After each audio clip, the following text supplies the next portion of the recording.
ishtirokchilari, endi sessiya kotibini saylab olishimiz lozim. Sessiya kotibligiga Xalq deputatlari Karmon tuman kengashiga 11-mustaqillik saylov okrugi deputati Halilova Nafisa Tolipovdan saylash taklifi tushyapti. Taklif qilingan nomzodga ovoz berishlaringizni so'rab qolaman. Rozilar? Qarshilar, betaraflar? Yo'q. Boshqa takliflar bormi? Yo'q bo'lsa, taklif qilingan nomzodga ovozlarini qabul qilib oldik. Demak, hurmatli deputat Halilova Nafisa Tolipovna 80 kotib saylandi. Hurmatli deputat, marhamat, o'z ishingizni boshlashingizni so'rayman. Hurmatli deputatlar, sessiya kun tartibini kelishib olishimiz kerak. Xalq deputatlari Karmon tuman kengashining navbatdagi 16-sessiyasi muhokamasiga quyidagi 10 ta masala kiritilgan. Kun tartibiga kiritilgan masalalar bo'yicha hisobotlar va axborotlar, qaror loyihalari deputatlar guruhlariga berilgan. Men o'ylaymanki, tanishib chiqdinglar deb o'ylayman. Sababi biza obedgacha bo'lgan vaqtda biza hamma masalaga oid ma'ruzalarni, qaror loyihalarini tashlab berganmiz. Taklif etilayotgan kun tartibi masalalar yuzasidan boshqa takliflar bormi? Yo'q. Agar bo'lmasa, kun tartibi tasdiqlansin degan deputatlarni ovoz berishlarini so'rayman. Rozilar? Qarshilar? Betaraflar? Yo'q. Kun tartibi tasdiqlandi.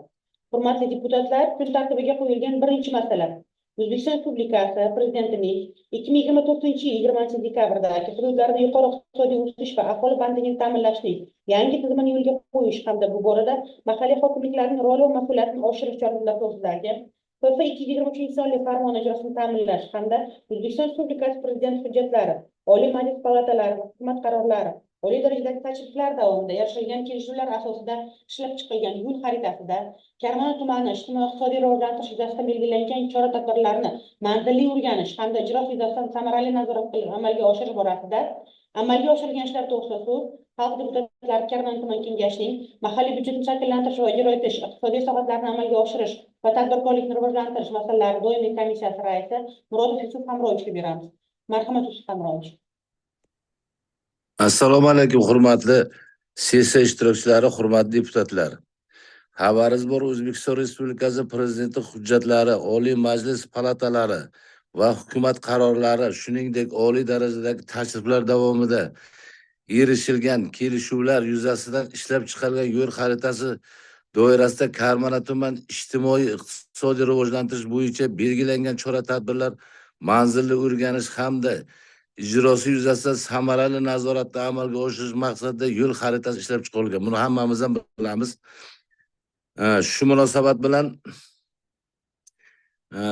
ushbu yo'l xaritasiga kiritilgan loyiha joylarga chiqib o'rganish maqsadida xalq deputatlar Karmon tuman kengashi deputatlari tomonidan hududlar o'rganish ishlari amalga oshirildi.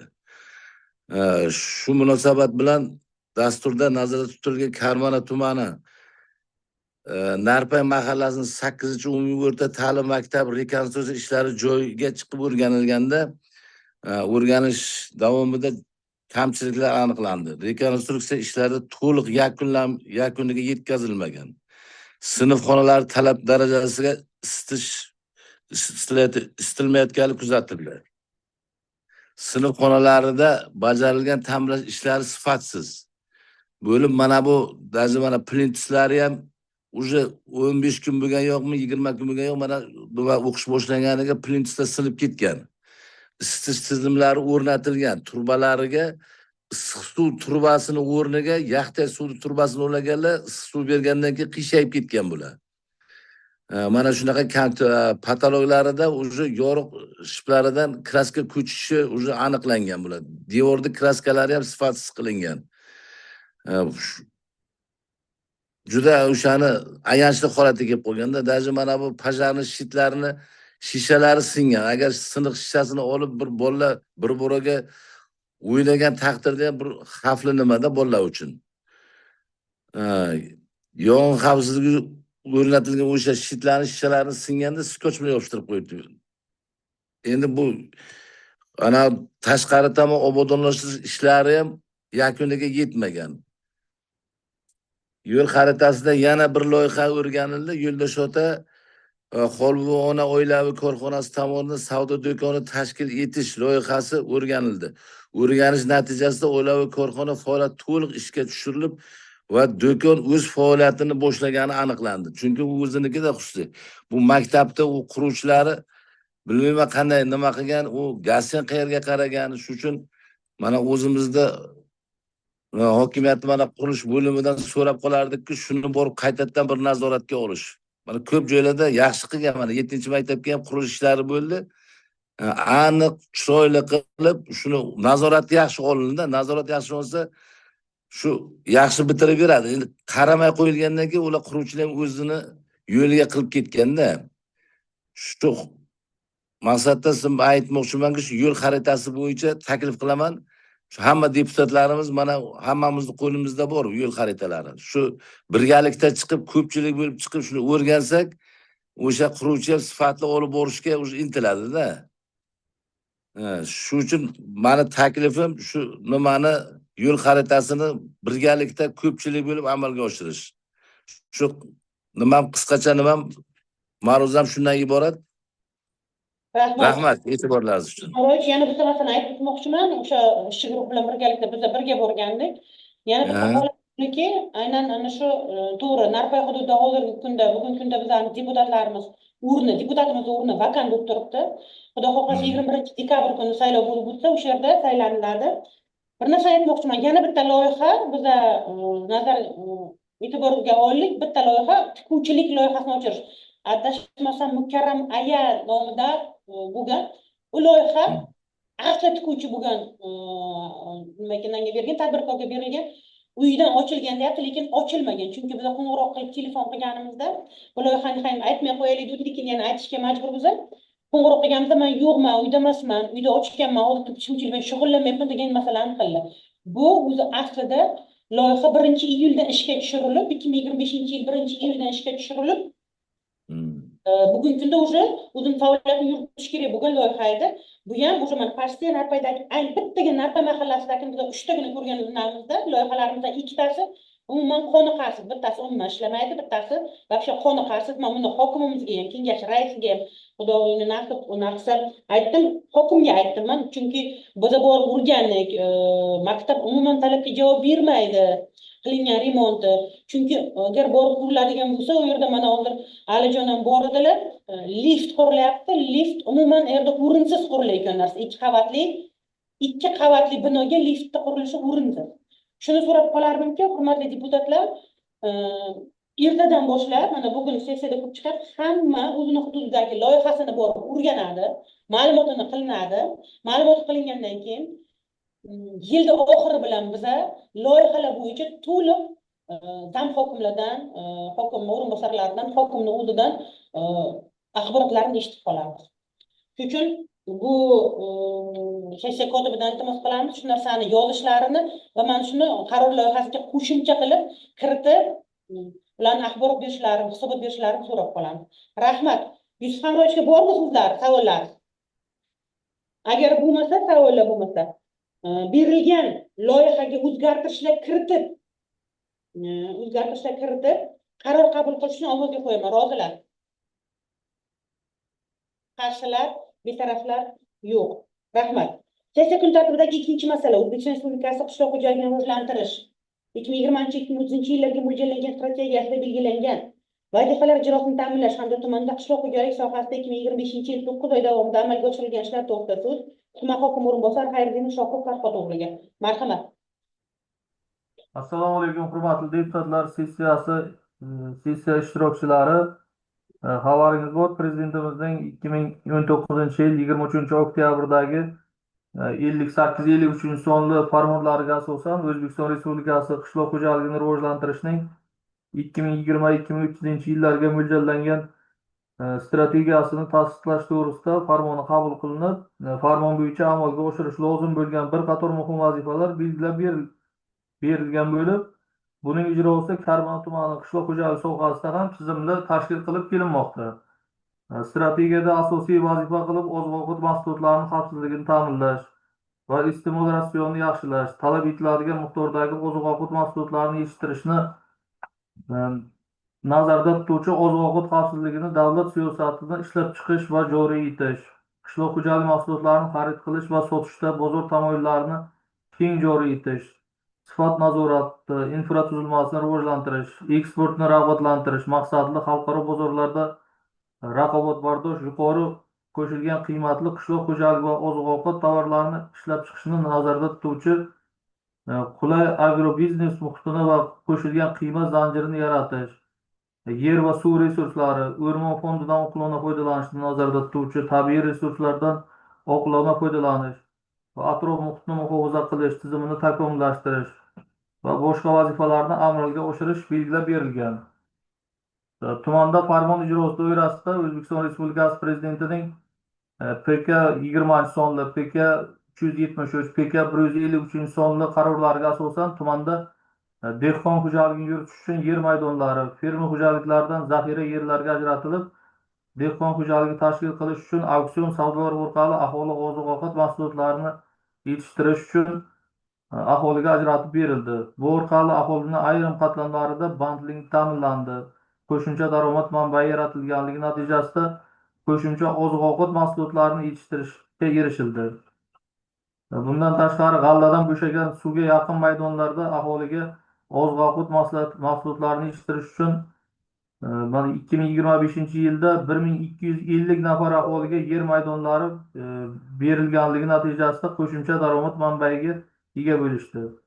Shu bilan bir qatorda farmon ijrosi doirasida 2025-yilda qishloq xo'jaligi sohasida bir qator ishlar amalga oshirildi.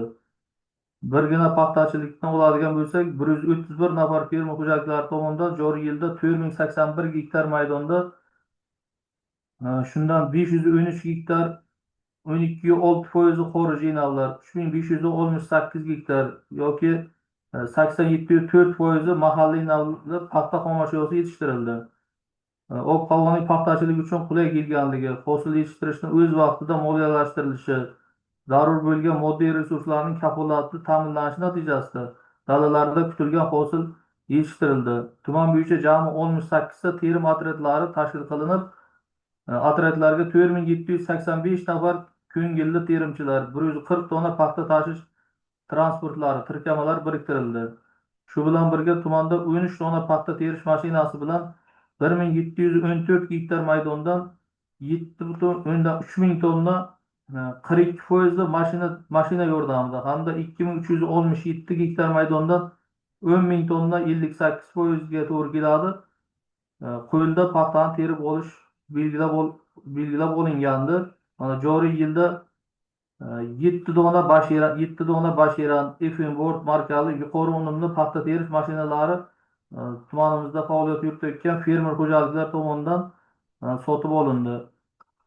Bugungi kunda tumanimizda 12 ta terim mashinalari to'liq o'sha paxta terish mavsumida ishlashi ta'minlanib, 17360 tonna paxta xomashyosi to'liq va sifatli nest nobud qilmasdan terib olindi.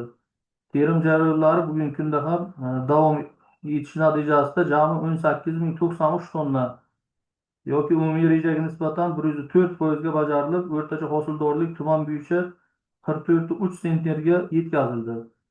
G'allachilikda ham bir qator yutuqlarga erishildi. Jumladan joriy yilda fermer xo'jaliklari tomonidan 4 ta zamonaviy g'alla o'rish kombaynlari sotib olindi. Xarid qilib zamonaviy yuqori unumli g'alla o'rim kombaynlari soni 12 taga yetkazildi.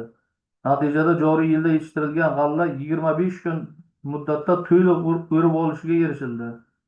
2026-yil hosili uchun jami tumanda 5216 gektar maydonda g'alla ekish ishlari to'liq yakuniga yetkazildi. Bunda 8 ta yuqori unumli pnevmatik selkalar orqali yer maydonlarida g'alla ekish ishlari olib borildi. G'alla maydonlarini birinchi sug'orishlari to'liq yakunlandi. Ikkinchi sug'orishlari 70% ga yakunlandi. Qolaversa tumanda fermer xo'jaliklarining moddiy texnik bazasini mustahkamlash bo'yicha bir qator ijobiy ishlar olib borilmoqda. Jumladan joriy yilning 9 oy davomida jami 45 tonna turli rusumdagi qishloq xo'jaligi texnikalari, shundan 7 ta paxta terish mashinasi, 4 ta g'alla o'rish kombaynlari, 7 ta chopiq traktorlari, 9 ta lazerli yer tekislagichlar, 10 ta mexanik chigit X selkalari, kultivatorlar va boshqa texnikalar xarid qilindi. Tumanda oqova suvni har bir tomchidan samarali foydalanish, uni behuda ishlatilishini oldini olish borasida ham ishlar amalga oshirildi. Birgina joriy yilning o'tgan davrida jami 3580 gektar yer maydonlarida suv tejash texnologiyalar qo'llash ishlari olib borildi. Joriy yilda 2500 gektardan ortiq maydonlar lazer uskunasi orqali tekislandi. Lazer uskunasi orqali tekislanganda suvni 30%gacha hisob qiladi. Hosildorlikni gektariga 10 sentnergacha oshirish imkoniyatini beradi. Hozirda fermer xo'jaliklari tomonidan ichki sug'orish tarmoqlarini tozalash va to'liq betonlashtirish ishlarini olib borishimiz lozim bo'lmoqda. Betonlashtirilgan sug'orish tarmoqlarida suvdan foydalanish koeffitsiyenti 85% ga ko'tarilishi hisob-kitob qilingan. Qishloq xo'jaligi sohasida investitsiya loyihalarini ishga tushirish ham joriy yilning o'tgan davrida bir qator ishlar amalga oshirildi. Joriy yilda 22 ta qishloq xo'jaligi sohasida umumiy qiymati 266,4 milliard so'mlik loyihalarni amalga oshirish rejalashtirilgan bo'lib, loyihalar doirasida 127 ta yangi ish o'rinlari yaratilishi belgilangan. Tumanda qishloq xo'jaligi sohasida o'tgan davr davomida 14 ta loyihalar ishga tushirilishiga erishildi va bu orqali 92 ta yangi ish o'rinlari yaratildi 9 oy davomida. Bundan tashqari sohada bir qator kamchiliklarga ham yo'l qo'yilgan.